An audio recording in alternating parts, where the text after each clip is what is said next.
አሪፍ ጣፋጭ እንዲሁም አስተማሪ ታሪኮችም በገራሚ ታሪኮች የዩቲዩብ ቻናል ላይ እንዲደርሳችሁ ሰብስክራይብ በማድረግ ቤተሰብ ይሁኑ። አሁን ወደ ገራሚ ታሪክ። በአንድ ዘመን በጣም ሩቅ ስፍራ ከቆንጆ ወንዝ ዳር ስር የሚኖሩ 3 ወንድማማች ፍየሎች ነበሩ። በመልክም እጅግ ይመሳሰሉ ነበር። ይሁን እንጂ አንዳቸው ከአንዳቸው በባህሪ ይለያዩ ነበር። ትልቁም ፍየል እጅግ ጠንካራና ደፋር ነው። መካከለኛውም ፍየል በጣም ፈጣን ነበር። እንዲሁም ትንሹ ፍየል ብልህ እና አስተዋይ ነበር። 3ቱ ወንድማማቾች በደስታ ሳራቸውን እየጋጡ ይውሉ ነበር። ከዕለታት በአንድ ቀን ዙሪያቸውን ሲያስተውሉ የሚላስ የሚቀመስ ሳር ያጣሉ። ሁሉንም ሙልጭ አድርገው በልተውት ነበር። ትንሹም ፍየል አይኖቹ በእንባ ተሞልተው እንዲህ አለ፣ አሁን ምን ልንበላ ነው? መካከለኛውም ፈጣኑ ወንድሙን ማባበል ጀመረ። አይዞህ ወንድሜ፣ ከድልድዩ ባሻገር እጅግ ጣፋጭ እንዲሆን ግሩም ሳር አለ፣ እዛ ሄደን እንበላለን። ትልቁን ፍየል ቀበል አድርጎ ጎበዝ፣ ያን ያማረ ሳር እኛን የሚጠብቀው ኑ እንሻገር አለ ወንድሙ። ወዲያ ምን ያደርጋል፣ አንዳች ትልቅ አስቸጋሪ ነገር አለ። እሱም ከድልድዩ ስር ግዙፍ አስፈሪ ጭራቅ ነበር። ማንም በድልድዩ ላይ እንዲሻገር አይፈቅድም ነበር። ይህም ጭራቅ ፍየሎችን መብላት በጣም ይወድ ነበር። ይህን የሚያውቁት ወንድማማቾች እጅግ በጣም ፈሩ። ግን ደግሞ ሆዳቸው በረሃብ እየጮኸ ነው። ጥቂትም ከተመካከሩ በኋላ ድልድዩን ለመሻገር ወሰኑ።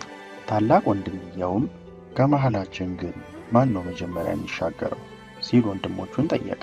ትንሹም ፍየል እኔ እሻገራለሁ ብሎ ለወንድሞቹ መለሰላቸው። ከዛም ልቡ ፈራ ተባ እያለ ወደ ድልድዩ አመራ። ገና ድልድዩ ጋር ሳይደርስ የእግሩ ኮቴ በጣም ይሰማ ነበር። በእንጨትም የተሰራውን ድልድይ ላይ እግሮቹን ሲያሳርፍ እጅግ መጮህ ጀመረ። የጭራቁ ጆሮዎች ላይ መጮህ ጀመረ። ጭራቁም በንዴት ማን ቢደፍረኝ ነው ድልድዩ የሚሻገረው ብሎ ጮኸ። ትንሹን ፍየል በፍርሃት እኔ ነኝ ትንሹ ፍየል፣ በጣም ስለራበኝ ለመብላት እየተሻገርኩ ነው አለ። ጭራቁን ፈጠን ብሎ ከድልድዩ ላይ ወጣ። እጅግ ግዙፍና አስፈሪም ነበር። ወዴትም አትሻገር ትንሹ ፍየል፣ ቁርጥም አድርጌ ነው የምበላ አለው። ትንሹን ፍየል በፍርሃት እየራደ አንዳች ሀሳብ መጣለት። እባክህ እጅግ በጣም ትንሽ ነኝ፣ እኔም በልተህ ምንም አጠግብም። ባይሆን እኔ ከተሻገርኩ በኋላ ታላቅ ወንድሜ ለመሻገር ይመጣል። እሱ ከእኔ በጣም ግዙፍ ነው፣ እሱም ብትበላ በጣም ያጠግባል አለው። ጭራቁም በደስታ አይኖቹ እየበሩ ፓፓፓፓ፣ እጅግ በጣም ጥሩ ሀሳብ ነው ያመጣው፣ በቃ አንተ ቶሎ ብለህ ተሻገር ብሎ ፈቀደለት። ትንሹን ፍየል በደስታ ወደ ሳሩ ሮጠ። ይህንን የተመለከተው ወንድሙ እሱም ለመሻገር ወደ ድልድዩ አመራ። እየተጠነቀቀም መሻገር ጀመረ። ይሁን እንጂ የኮቴው ጩኸት ከትንሹ ፍየል በጣም ይበልጥ ነበር።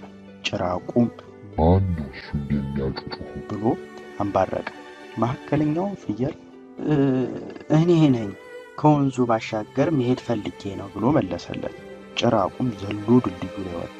እንዴ ትልቁ ፍየል፣ አንተን አይደል እንዴ የምጠብቅህ? ወዴትም አትሻገር፣ ምሳዬን እንክት አድርጌ ነው የምበላ አለው። መካከለኛውን ፍየል በፍርሃት አፉን ከፍቶ ቀረ። ድንገትም አንድ ሀሳብ መጣለት። ትልቁ ጭራቅ፣ እኔን እንደምታየኝ በጣም ትንሽ ነኝ። እኔም ብትበላኝ ከምሳህ አላልፍም። እኔ እንድሻገር ከፈቀድክልኝ ከእኔ በኋላ በጣም ትልቅ ወንድሜ ሊሻገር ይመጣል። እሱም ብትበላው ለምሳህም ለራትህም ይበቃል ብሎ ሀሳብ አቀረበለት።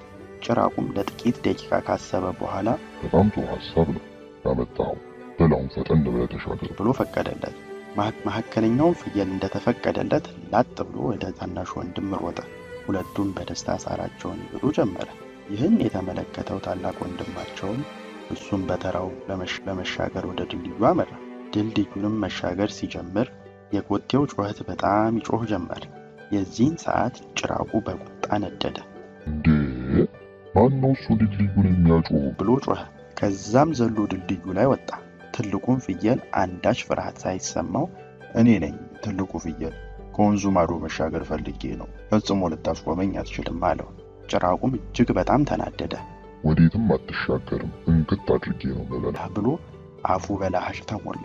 ትልቁን ፍየል በጀግንነት ልትበላኝማ አትችልም፣ ምክንያቱም እኔ በጣም ደፋርና ጠንካራ ነኝ ብሎ በኃይል ቀንዶቹን አቁሞ ወደ ጭራቁ ሮጠ። በኃይልም የጭራቁን ጭንቅላት መታው። ጭራቁም ወደ ሰማይ ተንሳፈፈ። ወደ ወንዙም ወድቆ ሰመጠ። ትልቁም ፍየል በጀግንነት ድልድዩን ተሻገረ፣ ከወንድሞቹም ጋር ተቀላቀለ። ከዛን ቀን ጀምሮ ሶስቱ ወንድም በደስታ ሳራቸውን እየጋጡ መኖር ቀጠሉ። አሪፍ ጣፋጭ እንዲሁም አስተማሪ ታሪኮችም በገራሚ ታሪኮች የዩቲዩብ ቻናል ላይ እንዲደርሳችሁ ሰብስክራይብ በማድረግ ቤተሰብ ይሁኑ።